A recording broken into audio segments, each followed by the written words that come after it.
Girlfriend romantic होकर boyfriend से कहती है, गर्लफ्रेंड अगर हमारी शादी होती है तो तुम सिगरेट पीना छोड़ देना। बॉयफ्रेंड ठीक है। गर्लफ्रेंड ड्रिंक भी।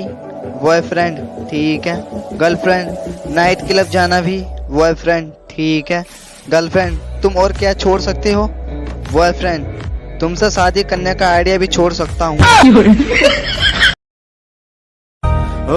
हो कभी तेरी खुशबू, कभी तेरी बातें, बिन मांगे ये जहां पा लिया।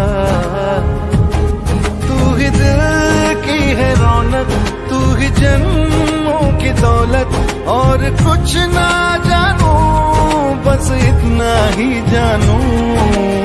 एग्जाम के स्ट्रेस से डरने से खुद को बचा रहा हूँ। सब मुझे डांट रहे हैं फिर भी सबको बता रहा हूँ। मॉम डैड सोच रहे मैं 90% लाऊंगा, पर पास होने के लिए अपनी भरा रहा हूँ। टाइम टेबल नया बना रहा हूँ, मुझे कम पढ़ना पड़े इसलिए सैंपल पेपर्स लगा रहा हूँ। सुनने में आया है कि बोर्ड एग्जाम चालू है, फिर भी मैं घर पे बैठ के इंस्टाग्राम ही चला रहा हूँ।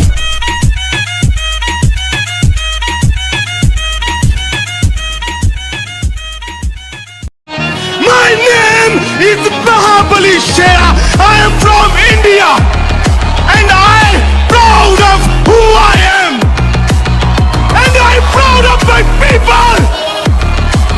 आज न सोया सारी रात, दिल मेरा साउंड में लग गई आँख, दिल मेरा ठग रांझा